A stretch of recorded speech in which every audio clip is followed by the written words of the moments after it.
A sum of rupees 1000 is invested at 8% simple interest per year. Calculate the interest at the end of each year. Do this interest form an AP? If so, find the interest at the end of 30 years making use of this fact. आपको question दिया गया है कि आपको 1000 रुपये दिए गए हैं इन्वेस्ट करने के लिए एट द रेट ऑफ 8%. आपके पास है इंटरेस्ट सिंपल पर ईयर के हिसाब से है.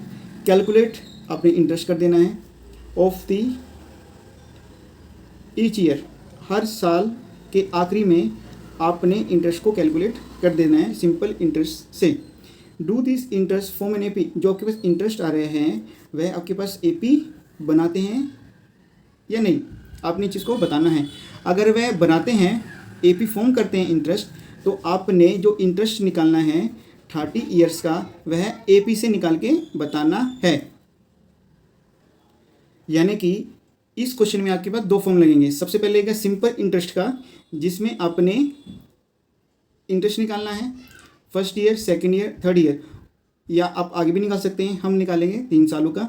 फिर आपने बताना है कि जो इंटरेस्ट आया है वह एपी फॉर्म करता है कि नहीं करता. अगर वह करता है तो आपने इंटरेस्ट निकालना है बाय यूजिंग दी एपी. यानी कि यहाँ पर जो आपके पास इंटरेस्ट निकालने का फॉर्मूला लगेगा वह एपी का लगेगा, जो आपके पास ए एन का फॉर्मूला होता है. A n is equal to a plus n minus 1 d वाला. क्वेश्चन करते हैं स्टार्ट. सिंपल है, आपने एक सीरीज़ बनानी है. अभी मैं इसके आगे एपी नहीं लिख रहा हूँ.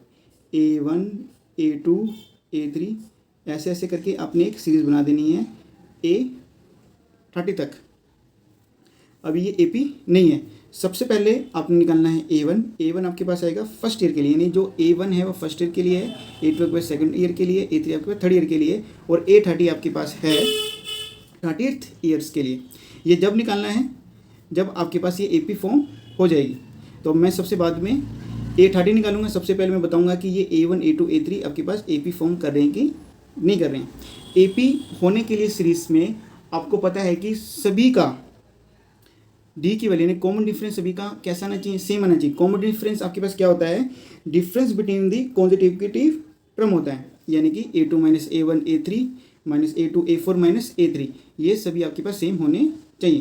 क्वेश्चन करते स्टार्ट. सबसे पहले मैं बताना चाहिए सिंपल इंटरेस्ट का फॉर्मूला, जो कि आपके पास होता है principal into rate into time by 100.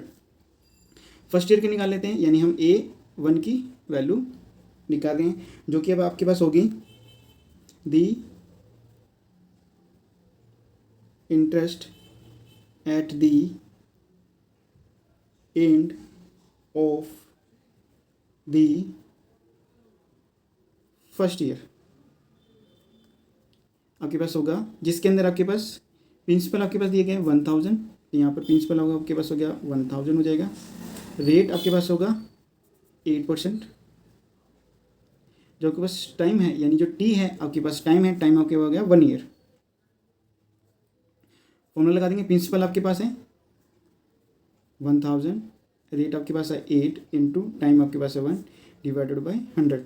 0 से 0 कैंसिल, 0 से 0 कैंसिल, आपके पास हो जाएगा 80 रुपीज़. ऐसे हम A2 की वैल्यू निकाल लेते हैं. एक और चीज़, जो मैं A1, A2, A3 लिख रहा हूँ, जरूरी नहीं कि ये AP हो, ये आप किसी भी सीरीज़ के लिए भी लिख सकते हो. जैसे आप 11th में जाएंगे, 11th में आपके पास एक और सीरीज़ ऐड हो जाएगी, वहाँ पर भी ये सिस्टम ऐसे ही चलेगा, लेकिन वो GP होगी. ये आपके लिए आपके पास AP है, लिखी ऐसी जाएगी सारी की सारी सीरीज़. A1 कहने का मतलब ये नहीं है कि मैंने AP लिख दी है, ये मैंने एक सीरीज़ लिख दी है.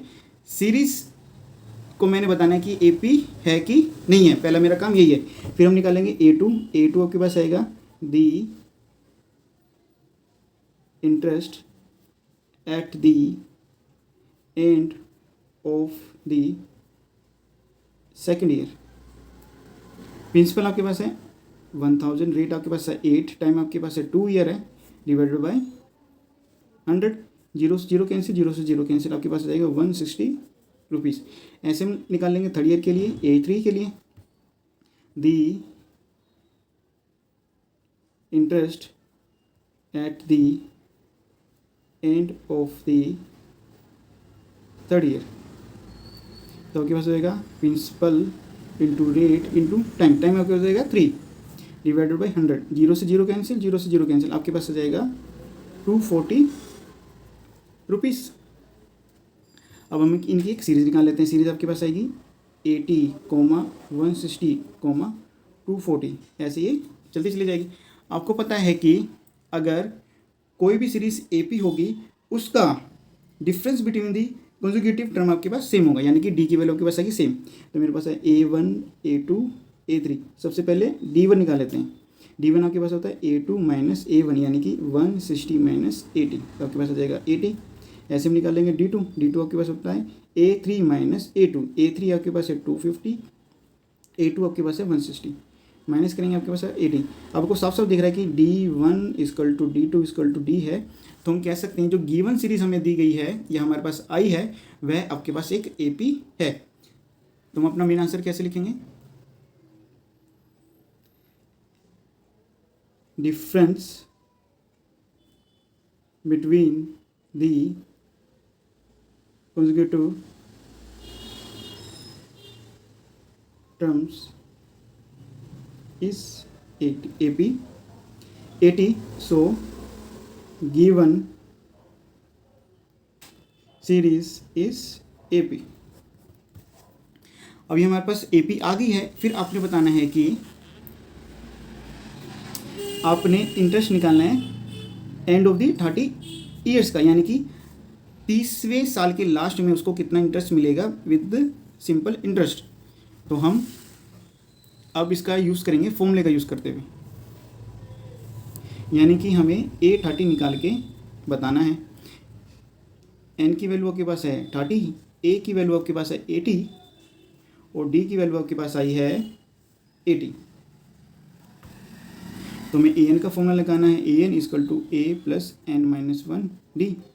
हमें A30 निकालना है। A आपके पास है 80 प्लस N आपके पास है 30 माइनस 1 D आपके पास है 80।